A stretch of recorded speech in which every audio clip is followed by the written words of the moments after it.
Da nije Wikileaksa, mnoge diplomatske tajne o tome kako zapadni centri moći malim narodima nameću svoju volju, ostale bi široj javnosti nedostupne ko zna koliko još vremena. Da je to tako potvrđuje i sadržaj američkih diplomatskih depeša iz Podgorice, iz kojih se vide razlozi koji su naveli Andriju Mandića da izvrši ubistvo Srpske narodne stranke i rasturi moćnu koaliciju kakva je 2007. godine bila Srpska lista.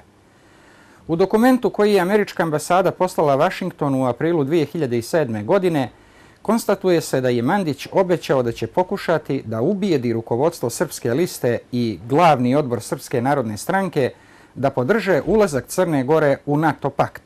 Dokument pod nazivom Prozapadni opozicionar u Crnoj Gori, koji je objavio Wikileaks, označen je kao osjetljiv. Pisala ga je tadašnja službenica u ambasadi Sjedinjenih Američkih Država u Podgorici, Arlene Ferrell. Prema tom izvještaju, Mandić se žalio savjetniku za politička pitanja u američkoj ambasadi Aleksandri Bonuri da je Srpska lista odbacila da podrži vojnu alijansu koja je razarala Saveznu Republiku Jugoslaviju 1999. godine. U izvještaju se još veli da treba podržati Mandića koji takvim svojim prozapadnim stavom doprinosi stabilizaciji crnogorske nezavisnosti, jer bi u protivnom na njegovo mjesto mogao doći neko, kako se kaže u dokumentu, manje razuman. Ostalo znamo.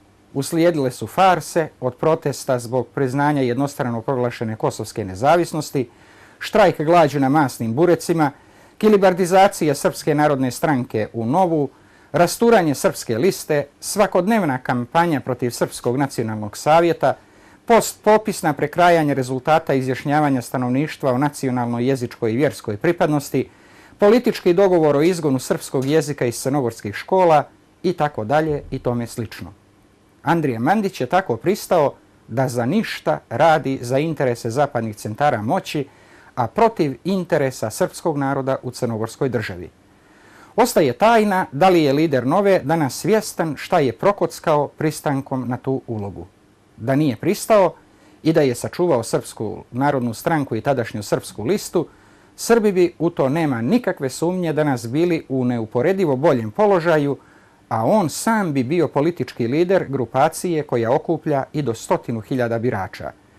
Crnogorska država u takvom odnosu snaga ne bi mogla da ovako surovo ponižava i diskriminiše srpski narod, a sam Mandić bi neuporedivo više značio na ovdašnjoj političkoj sceni. Ovako, Mandić je od onih kojima je pristao da služi, za uzvrat dobio običnu lizalicu.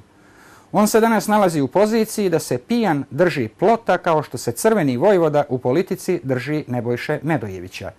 Sad ga Medojević objeručke gura u sukob sa Rusijom zbog podgoričkog kombinata aluminijuma, a Evropski parlament usvajanje rezolucije kojom preporučuje Savjetu ministara Evropske unije da zvaničnoj Podgorici odobri početak pristupnih pregovora i njemu i Medojeviću i ostalima u opoziciji stavlja do znanja da evroatlantski kurs parlamentarne opozicije nije nikakva ozbiljna alternativa režimu.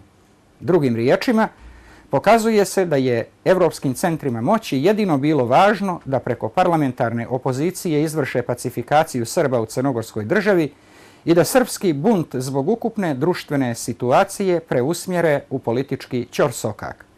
Opozicija je tako ne samo pogazila i raskrčmila srpski nacionalni interes, nego je doživjela fijasko i po pitanju popravljanja crnogorske države, koja inače ne može biti drugačija do takva kakva jeste. Ključni igrač u svemu tome bio je upravo crveni vojvoda Andrija Mandić.